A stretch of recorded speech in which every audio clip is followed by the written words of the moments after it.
Guys, कैसे हो सभी। आज अपन पढ़ेंगे विकास यानी एवोल्यूशन चैप्टर को। ठीक है, इसमें अपन कवर करेंगे जीवन की उत्पत्ति फर्स्ट पॉइंट, सेकंड पॉइंट है जीवन स्वरूप का विकास, थर्ड है विकास के प्रमाण क्या है, अनुकूलीकरण, जैव विकास, विकास की क्रियाविधि, हार्डी वेनबर्ग सिद्धांत, विकास का संक्षिप्त विवरण, मानव का उद्भव और विकास।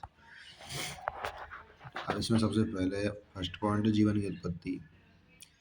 इस जीवन की उत्पत्ति में जो इम्पोर्टेंट है तार की दूरियों को, दूरी रेमन तार की है दूरी प्रकाश वर्ष में मापा जाता है, लाइट ईयर। ठीक है, जीवन की उत्पत्ति को ब्रह्मांड के इतिहास में एक अनूठी घटना माना गया है। ब्रह्मांड विशाल है, सही मायने में कहा जाए तो पृथ्वी ही अपने आप में ब्रह्मांड की एक कणिका मात्र है। ब्रह्मांड अत्यंत ही प्राचीन है, लगभग 20,000 करोड़ यानी 200 बिलियन वर्ष पुराना है। ठीक है, ब्रह्मांड की उत्पत्ति के बारे में हमें बिग बैंग नामक महाविस्फोट का सिद्धांत कुछ बताने का प्रयास करता है। यह एक अनूठी कल्पना से परे महाविस्फोट का भौतिक रूप है। इसके फलस्वरूप ब्रह्मांड का विस्तार हुआ और तापमान में कमी आई। ठीक है, कुछ समय बाद हाइड्रोजन हीलियम गैस बनी। ये गैस गुरुत्वाकर्षण के कारण संघनीभूत हुई और वर्तमान ब्रह्मांड के आकाशगंगाओं का गठन हुआ। मिल्की वे नामक आकाशगंगा के सौरमंडल में पृथ्वी की रचना 4.5 बिलियन वर्ष यानी 450 करोड़ वर्ष पूर्व माना जाता है। ठीक है, प्रारंभिक अवस्था में पृथ्वी पर वायुमंडल नहीं था, यानी फैले वायुमंडल एब्सेंट था। जलवाष्प, मीथेन, कार्बन डाइऑक्साइड CO2 और अमोनिया आदि धरातल को ढकने वाले गलित पदार्थों से निर्मुक्त हुई। सूर्य से आने वाली पराबैंगनी किरणों ने पानी को H2 तथा O2 में विखंडित कर दिया, हालांकि H2 मुक्त हो गई। ऑक्सीजन ने अमोनिया एवं मीथेन के साथ मिलकर पानी, कार्बन डाइऑक्साइड, अन्य गैस आदि की रचना करी। ठीक है साहब, पृथ्वी की उत्पत्ति के लगभग 50 करोड़ वर्ष के बाद अथवा लगभग 400 करोड़ वर्ष पहले जीवन प्रकट हुआ। ठीक है, पूर्व ग्रीक विचारकों का मानना है कि जीवन की स्पोर नामक इकाई विभिन्न या अनेक ग्रहों में स्थानांतरित हुई, पृथ्वी जिनमें से एक थी। कुछ खगोल वैज्ञानिक पेनस्पर्मिया को अभी भी अपना मनपसंद सिद्धांत माना जाता है। ठीक है, अब रूस के ओपेरिन, इंग्लैंड के हाल्डेन नामक वैज्ञानिकों ने प्रस्तावित किया कि जीवन का पहला स्वरूप पूर्व विद्यमान जीवन रहित कार्बनिक अणु जैसे RNA, प्रोटीन आदि से आया हुआ हो सकता है। ठीक है, अभी प्रयोग दे रखा है ना, मिलर का प्रयोग है। ठीक है, इसमें इसने CH4 ली, यानी मीथेन, NH3 यानी अमोनिया, H2N जल, H2 गैस ली थी ना, और ये प्रयोग इसमें संपन्न किया गया था। जो इसमें थ्योरी बता रहा हूँ इसकी। ठीक है, नीट में क्वेश्चन आया मिलर के प्रयोग से मतलब कौन कौन सी गैस वगैरह इसने मतलब इसमें ली थी प्रयोग में। CH4, H2, NH3 है ना, ये आया था। एक अमेरिकी वैज्ञानिक SL मिलर ने 1953 में अपनी प्रयोगशाला में इसी पैमाने की स्थिति में पैदा की कि इसने एक बंद फ्लास्क में निहित मीथेन, हाइड्रोजन, अमोनिया तथा 800 डिग्री सेल्सियस पर ताप के साथ एक विद्युत डिस्चार्ज करके देखा कि अमीनो एसिड बनता है। ठीक है, अन्य लोगों ने भी ठीक इसी प्रकार के प्रयोगों द्वारा शर्करा, नाइट्रोजन, क्षारकों, वर्णकों तथा वसा आदि प्राप्त की है। उल्काओं की अंतर्वस्तुओं को विश्लेषण से प्रकट हुआ। ठीक है, हमें यह आभास नहीं है कि जीवन का स्वतः प्रतिकृतिक्षम चयापचयी कैप्सूल कब पैदा हुआ। जीवन का प्रथम एक कोश के रूप 3 अरब वर्ष पूर्व पैदा माना जाता है। सर्वप्रथम कोश की प्रकार का जीवन का रूप 200 करोड़ वर्ष तक प्रकट नहीं हुआ होगा। अब साहब, जीवन स्वरूप का विकास एक सिद्धांत। ठीक है, परंपरागत धार्मिक साहित्य हमें एक विशेष सृष्टि का सिद्धांत बताता है। इस सिद्धांत के 3 अभिधान हैं। पहले सिद्धांत के अनुसार संसार में आज जितने भी जीव एवं प्रजाति विद्यमान है वे सब ऐसे ही अर्जित हुई होगी।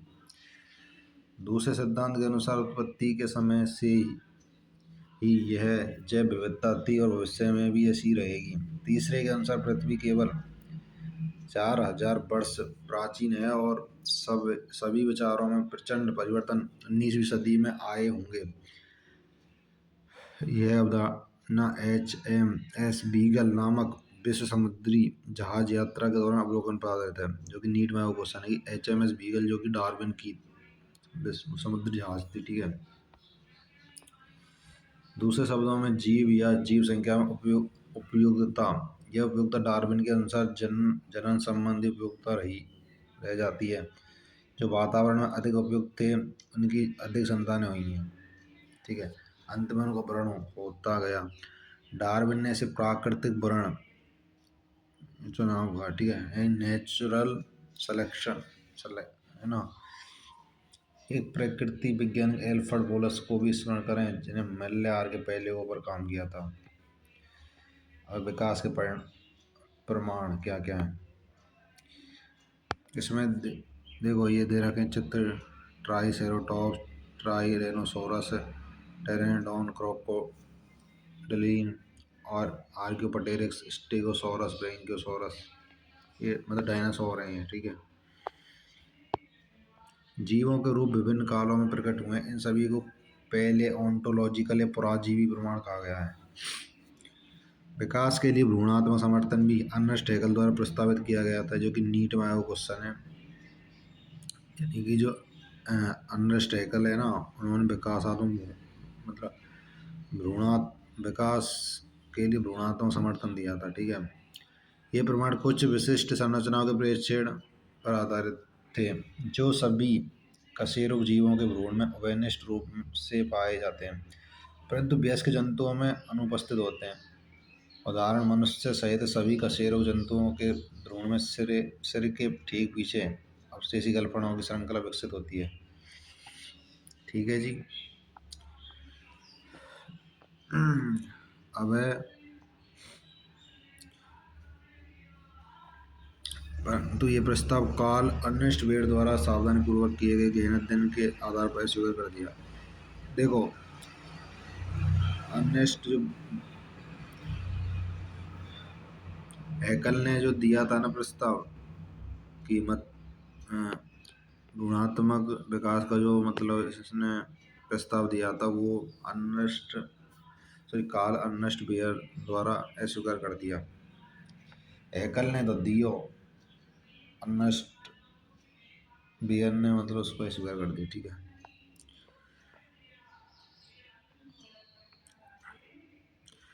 देखो, इसमें उदाहरण के लिए भेल, चमगादड़, चीता और मानव अग्रपाद की अस्थियों में समानता दर्शाते हैं। ये यद्यपि विभिन्न क्रियाकलाप संपन्न करते हैं, तो इनकी शारीरिक संरचना समान होती है, ठीक है।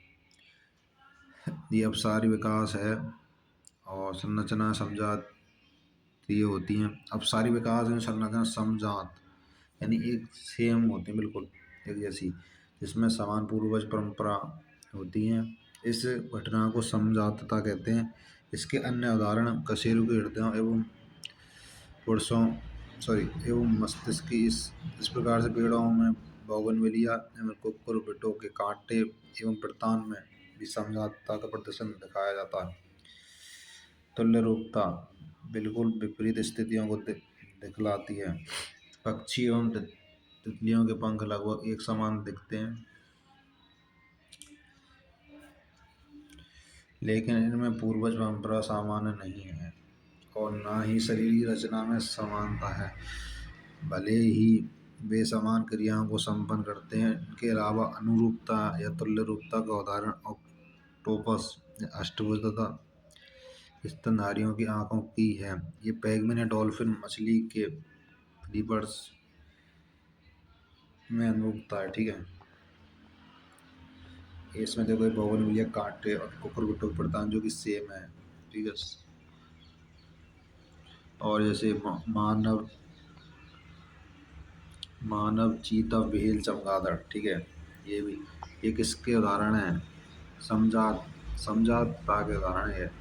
यानी कि अपसारी विकास, ठीक है जी। और अभिसारी में देखो, अपसारी में तो अपसारी अप और अभी, अपसारी में तो समान समान रहेंगे ना अंग, कार्य भिन्न रहेंगे हमें, कार्य हमें भिन्न, हाँ ठीक है। और तुल्य रूपता में अंग तो विपरीत रहेंगे, यानी कि भिन्न भिन्न रहेंगे, परंतु कार्य समान रहेंगे, ये चीज ध्यान रखनी, ठीक है।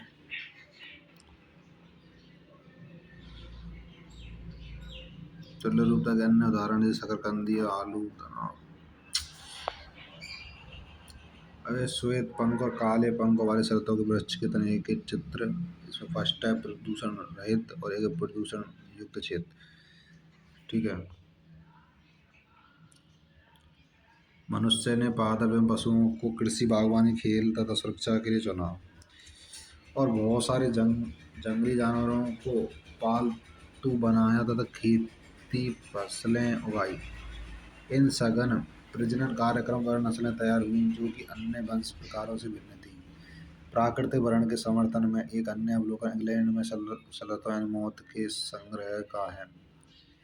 शहरी क्षेत्र में देखा गया औद्योगिकरण शुरू होने के पूर्व अथवा 1850 ईस्वी से पहले यदि संग्रह किया जाता है तो पेड़ पर श्वेत पंख की शरत गहरे वर्णों के शरतों की अपेक्षा संख्या में अधिक होंगे। औद्योगिकरण के पश्चात 1920 में किए गए संग्रह ये संकेत देते हैं कि ठीक उसी क्षेत्र में गहरे रंग के शरत अधिक संख्यक थे अथवा अनुपात उल्टा हो गया, ठीक है।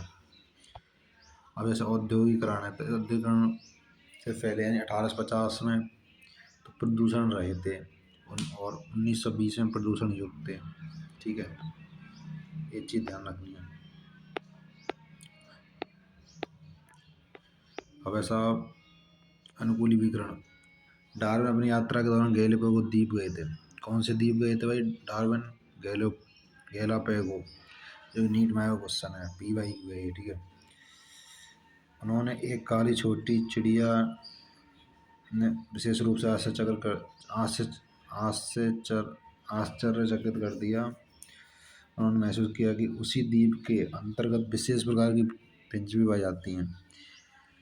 जितनी भी किस्मों को उन्होंने परिकलित किया था ना, वे सभी उसी द्वीप में ही विकसित हुई थी। ये पक्षी मूलतः बीज पक्षी विशिष्टताओं के साथ साथ अन्य स्वरूपों में बदलाव के अनुकूल हुई, और चोंच के ऊपर उठने जैसे परिवर्तनों ने इसे कीट भक्षी तथा शाकाहारी फिंच बना दिया। मतलब जो उन्होंने जो फिंच देखी ना, तो वो दोनों तरीके से काम कर रही है, एक शाकाहारी की तरह भी काम कर रही है, एक मांसाहारी की तरह, ठीक है। एक विशेष भूभौगोलिक क्षेत्र में विभिन्न प्रजातियों के विकास का प्रक्रम एक बिंदु से शुरू होकर अन्य भौगोलिक क्षेत्रों तक प्रस्तावित होने को अनुकूलीकरण कहते हैं, जो नीट में आया क्वेश्चन है, ठीक है। डार्विन की फिंच इस प्रकार से घटनाओं का एक सर्वोत्तम उदाहरण प्रस्तुत करते हैं। एक अन्य उदाहरण ऑस्ट्रेलियाई मार्सुपियल का है। अधिकांश मार्सुपियल जो एक दूसरे से बिल्कुल भिन्न है, एक पूर्वज प्रभाव से विकसित हुए हैं, और वे सभी ऑस्ट्रेलिया महाद्वीप के अंतर्गत हुए हैं। जब एक से अधिक अनुकूलीकरण एक अलग अलग भौगोलिक क्षेत्र में प्रकट हुए हैं तो इसे अभिसारी विकास कहा जाता है। ऑस्ट्रेलिया के अपरास्तनी जंतु भी इस प्रकार के स्तनधारियों की किस्मों के विकास में अनुकूलीकरण प्रदर्शित करते हैं, जिनमें से प्रत्येक मेल खाते मार्सुपियल उदाहरण है अपरास्तनी भेड़िया, तस्मेनियन वुल्फ, ठीक है।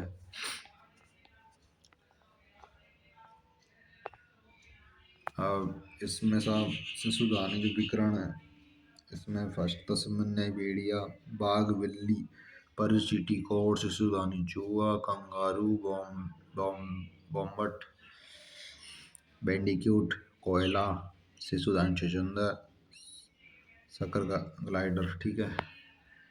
अब जैव विकास यानी कि प्राकृतिक वर्ण से विकास अपने वास्तविक अर्थ में तब शुरू हुआ होगा अब जीवन के कोश के रूप ने अपनी चयापचय क्षमताओं की विभिन्नता के कारण अपना जीवन आरंभ किया है। विकास के डार्विन सिद्धांत का मूल तत्व प्राकृतिक चुनाव है। नीट में क्वेश्चन है, डार्विन के प्राकृतिक सिद्धांत का मूल तत्व कौन सा? प्राकृतिक चुनाव। ठीक है। अब देखो ये चीज ध्यान रखनी है आपको, ऑस्ट्रेलिया शिशुदानी और अपरा स्तनधारियों, है ना, ये चित्र में दे रखे है ना, ये ध्यान रखने सबके नाम और चित्र भी नीट में आ सके। ठीक है।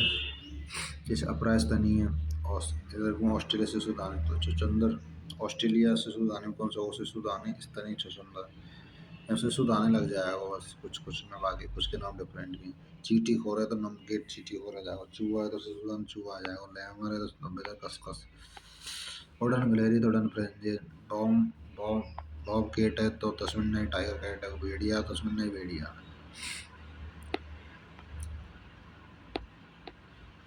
अनुकूलशीलता और प्राकृतिकरण के अंतिम परिणाम उपयुक्तता होता है। सार्वजनिक अवरोहण और प्राकृतिक विकास के डार्विनवाद की दो संकल्पना हैं। डार्विन से पहले एक फ्रांसीसी प्रकृति विज्ञानी डेमार्क ने कहा कि जीव रूपों का विकास अंगों के उपयोग अनुपयोग के कारण हुआ है। उन्होंने जिराफ का उदाहरण दिया जिसमें ऊंचे पेड़ के फुनगियों की पत्तियों को चरने के लिए अपने गर्दन की लंबाई बढ़ाकर अनुकूल किया। इस लंबी गर्दन की प्राप्ति की विशेषता को उत्तरवर्ती संतानों को प्रदान किया और वर्षों भर जिराफ ने धीरे धीरे इतनी लंबी गर्दन को प्राप्त किया जो आज इस अटकलबाजी पर कोई विश्वास नहीं करता है। यह संभव हो सकता है कि थॉमस माल्टस के समष्टि संदर्भ में किए गए कार्यों ने डार्विन को प्रभावित किया।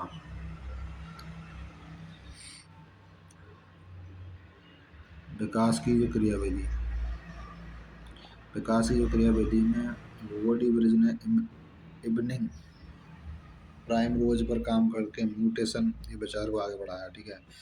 म्यूटेशन का अर्थ है जीव संख्या में सहसा आने वाले बड़े परिवर्तन, नहीं सहसा नहीं, अचानक होने वाला बड़ा परिवर्तन। छोटे लेवल पे होगा वो डार्विन का होता है। ठीक है। और वो अचानक नहीं होता, पहली बात तो ये, और इसमें अचानक होता है, बड़े लेवल पे होता है। ठीक है। इनका मत था कि ये बड़े से उत्परिवर्तन ही विकास के कारण है, ना कि छोटी छोटी विविधता, जिस पर डार्विन ने बदल दिया। तो वही तो चीज़ बोल रहा है कि जो छोटी छोटी विविधता है ना, वो डार्विन के अकॉर्डिंग है, या के अकॉर्डिंग बड़ी बड़ी विभिन्नता या अचानक होने वाले परिवर्तन, इसमें तो पता रहेगा डार्विन वाले में, हाँ भाई ये परिवर्तन होगा उस तरीके से, पर इसमें कोई वो फिक्स मतलब पता ही नहीं रहता, एक तरीके से अचानक हो जाता है। जैसे भूकंप अचानक आता है ना, उस तरीके से इसका भी वो सिद्धांत है, अचानक होना।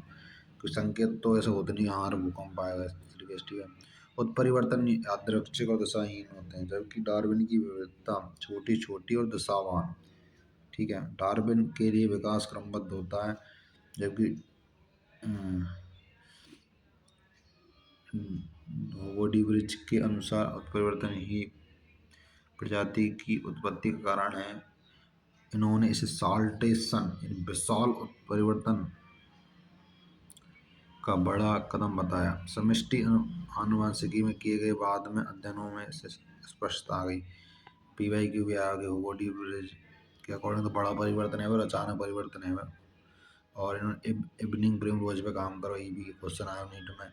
और डार्विन ने मतलब बताया कि छोटा परिवर्तन है होता है और दिशावान होता है, ये चीज़ ध्यान रखनी है। ठीक है। अब ऐसा हार्डी वेनबर्ग इम्पोर्टेंट है भाई, हार्डी वेनबर्ग में। ठीक है। इसको जो आनुवंश वो हार्डी वेनबर्ग सिद्धांत कहता है कि एक जीव संख्या में एलिल आवृत्तियाँ और उनके लोकस सुस्थिर होते हैं जो एक पीढ़ी से दूसरी पीढ़ी तक नियंत्रित रहते हैं। जीन कोष सदा अपरिवर्तनीय रहते हैं, इसे आनुवंशिक संतुलन कहते हैं। मतलब जो जीन कोष रेमन है वो मतलब परिवर्तन ना हो, जैसे p² + 2pq + q²। अब इसके 5 घटक हैं हार्डी वेनबर्ग साम्यता को प्रभावित करते हैं। इम्पोर्टेंट नीड में मल्टीपल बार रिपीट है। पहला है जीन पलायन, जीन पलायन है जीन प्रवाह। दूसरा है आनुवंशिक विचलन, दूसरा कौन सा, आनुवंशिक विचलन। तीसरा परिवर्तन। चौथा आनुवंशिक योग। चौथा प्राकृतिक वरण। ठीक है। पांचवा। ठीक है। फर्स्ट जीन पलायन, दूसरा आनुवंशिक विचलन, तीसरा परिवर्तन, चौथा आनुवंशिक पुनर्योग, पांचवा प्राकृतिक वरण। ठीक है। नई समष्टि में नए जीन और एलेल जोड़ दिए जाते हैं, पुरानी समष्टि से ये घट जाते हैं। यदि यह जीन स्थानांतरण बार बार होता है तो ये जीन प्रवाह संभव होता है। और ये जो दे रखे हैं ना, ये स्थायीकरण फर्स्ट वाला जो ग्राफ इसमें दे रखा है। दूसरा है बे वाला, जो कि दिशात्मक और विदारक लक्षणों पर प्राकृतिक वर्ण की सक्रियता का आर्य की प्रतिरूपण है। ठीक है। परिवर्तन संयोग बस अनुमान से अववा जेनेटिक ड्रिफ्ट नीट में मल्टीपल बार रिपीट क्वेश्चन है, यानी कि जीन स्थानांतरण यदि बार बार होता है तो जीन प्रवाह संभव होता है। ठीक है साहब। तो परिवर्तन भाई बार बार आ रहा है तो परिवर्तन आ रहा है, एक तरीके से परिवर्तन संयोग बस होता है तो यह अनुवांशिक अववायन जेनेटिक ड्रिफ्ट कहलावे। प्राकृतिक वर्ण स्थायित्व प्रदान करता है। पेस्टियों को लक्षण प्राप्त होना दशात्मक परिवर्तन के बतारण जो वितरण वक्र के दोनों समय में है। अब विकास का संक्षिप्त विवरण। ठीक है। लगभग 2000 मिलियन वर्ष पूर्व पृथ्वी पर जीवन का प्रथम कोश के रूप प्रकट हुआ। 500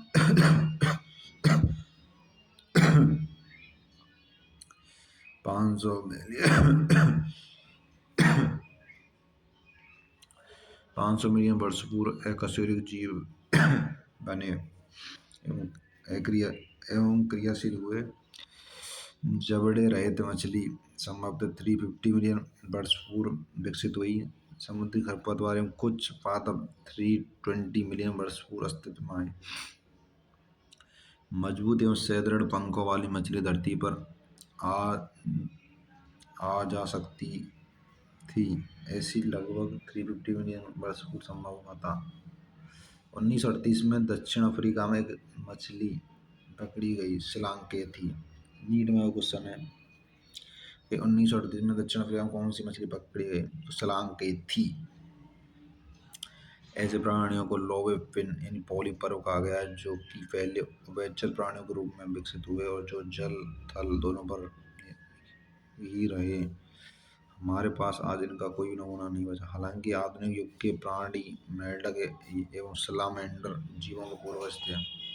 ठीक है। अगले 200 मिलियन वर्ष बाद विभिन्न आकार एवं आकृति वाले सरीसृपों ने पृथ्वी पर आधिपत्य स्थापित कर लिया। ये ध्यान रखो यहाँ पे। प्रथम जो कोशिकीय रूप का प्रकट हुआ 2000 मिलियन वर्ष पूर्व, अकोशिकीय रूप 500 मिलियन वर्ष पूर्व, 350 मिलियन वर्ष पूर्व समुद्री खरपतवार, 320 मिलियन वर्ष पूर्व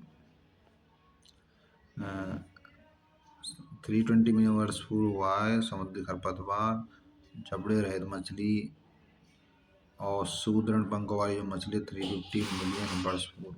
ठीक है, ये चीज ध्यान रखनी है। ठीक है ना।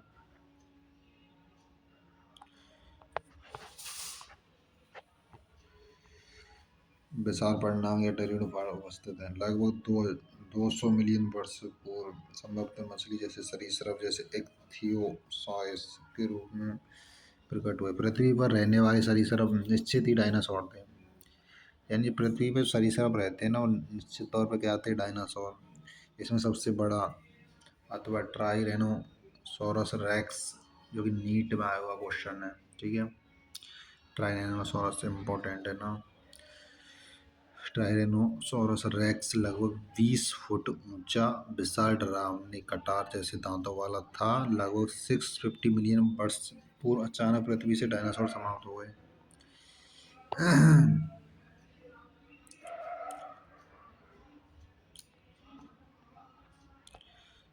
पहले स्तनधारी प्राणी शुरू यानी मंजूरू थे। इसके जीवाश्म छोटे आकार के हैं। स्तनधारी प्राणी जरायुज होते हैं तथा इनकी अजनक शिशु माँ के शरीर के अंदर गर्भ में सुरक्षित रहते हैं। यहाँ पर दक्षिण अमेरिकी स्तनधारी घोड़े से मिलता जुलता हिप्पोपोटेमस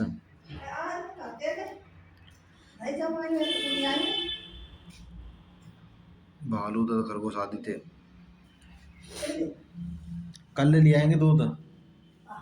हाँ, महाद्वीपीय विचलन के कारण जब दक्षिणी एवं उत्तरी अमेरिका एक दूसरे से जुड़े तो इन जीवों ने उत्तर अमेरिका तक विस्तार बनाया और ये उत्तरी अमेरिका अमेरिकी प्राणी जगत पर छा गए। महाद्वीपीय विस्थापन के कारण जब दक्षिण अमेरिका उत्तरी अमेरिका में मिल गया तो ये जीव उत्तरी जंतु जंतु के दबाव में आ गए और वे बहुसंख्य हो गए। महाद्वीपीय विस्थापन के कारण ऑस्ट्रेलिया स्तनधारी जीवित रहे क्योंकि इन्हें दूसरे अन्य स्तनधारी जीवों के लिए कम प्रतियोगिता थी। अब है देखो यहाँ पे मल्टीपल बार क्वेश्चन रिपीटेड हुए हैं, ठीक है। मानव का उद्भव और विकास, यानी कि लगभग 15 मिलियन वर्ष पूर्व ड्रायोफिथिकस रामाफिथिकस नामक नर वानर थे। इम्पोर्टेंट है, ये नर वानर कौन कौन से थे? ड्रायोफिथिकस और रामाफिथिकस, ठीक है जी। इन लोगों के शरीर बालों से भरपूर थे, गोरिल्ला एवं चिंपांजी जैसे चलते थे, ठीक है। रामाफिथिकस अधिकाधिक मनुष्य जैसे, यानी कि रामाफिथिकस नाम तो पता चल रहा है। राम राम किस तरीके से दिखते हैं आपको पता है, मनुष्य की तरह, तो बस याद रख लो रामाफिथिकस अधिक मनुष्य जैसे। जबकि ड्रायोफिथिकस है वन मनुष्य, यानी जो वन में रहने जैसे मनुष्य जो ऐसे लगे ना वन मतलब पूरे ड्रामे ड्रामे, तो ऐसे याद रख सकते हो। ड्रायो ड्रायो ड्राम नहीं, ठीक है। तो ड्रायोफिथिकस वन मनुष्य, ठीक है जी। समझ में आ गया ना, ये पीवाई क्यों आया है ना।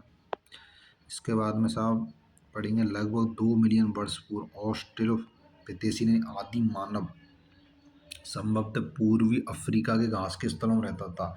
साक्ष्य यह प्रकट करते हैं कि वे प्रारंभ में पत्थर के हथियारों से शिकार करते थे, किंतु प्रारंभ में फलों का ही भोजन करते थे। खोजी गई अस्थियों में से कुछ अस्थियां बहुत ही भिन्न थीं। इस इस जीव को पहला मानव जैसे प्राणियों के रूप में जाना गया, उसे होमो हेबिलिस। सबसे पहले जो मानव जैसे प्राणियों के रूप में जिसको जाना गया उसको होमो हेबिलिस बोलते हैं।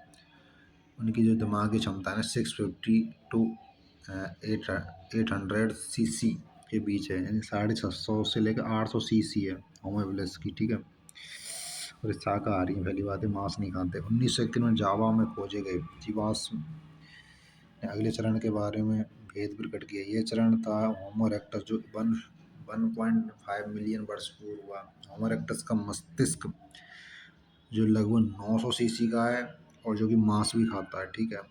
निडरथल मानव 1400 सीसी सबसे ज़्यादा है इसका, ठीक है। जो मस्तिष्क क्षमता है ना इसकी सबसे ज़्यादा निडरथल मानव की, ठीक है जी। सबसे कम है होमो हेबिलिस की, उसके बाद में ज़्यादा किसकी? होमो इरेक्टस, उसके बाद में अपने मानव इन होमो सेपियंस की 1300 सीसी के आसपास में फिर निडरथल है, यानी ठीक है। 10,000 1 लाख से 40,000 वर्ष पूर्व लगभग पूर्वी एवं मध्य एशिया देशों में रहते थे। वे अपने शरीर की रक्षा के लिए खाल का इस्तेमाल करते थे, ठीक है। होमोसेपियंस होमोसेपियंस अफ्रीका में विकसित हुआ और धीरे धीरे महाद्वीपों से पार पहुंचा था तथा विभिन्न महाद्वीपों में फैला था। इसके बाद वह विभिन्न जातियों में विकसित हुआ। 75,000 से 10,000 वर्ष के दौरान हिमयुग में यह आधुनिक युगीन मानव पैदा हुआ,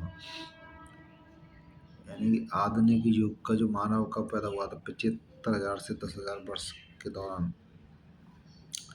मानव ने प्रागैतिहासिक गुफा चित्र यानी गुफा चित्र 18,000 वर्ष पूर्व जबकि कृषि का जो काम करते थे 10,000 वर्ष पूर्व आरंभ माना जाता है। मानव बस्तियां बनना शुरू हुई, बाकी जो कुछ हुआ वह मानव इतिहास से वृद्धि का भाग है, सभ्यता की प्रगति का हिस्सा है, ठीक है। ये सारी चीज़ें तो हम सबसे ज़्यादा जो कपाल जो क्षमता है ना, जैसे होमो एबिलिस की 1400 सीसी, होमो इरेक्टस की है 900 सीसी और सबसे ज़्यादा नेडरथल की 1400 सीसी, जो कि नीट में मल्टीपल बार रिपीटेड मिलान वाले जो चिन्ह आते हैं ना, मिलान करने वाले उनमें आते हैं, ठीक है। और नॉर्मली पूछ लेते हैं, ठीक है। ऑल दी बेस्ट, अच्छे से पढ़ाई करो और इसकी जो डिटेल पीडीएफ आपको टेलीग्राम चैनल मिल जाएगी, ठीक है। उसकी लिंक डिस्क्रिप्शन में है। बाकी चैनल को भी सब्सक्राइब कर लो, न्यू कैंडिडेट है, ठीक है। All the best.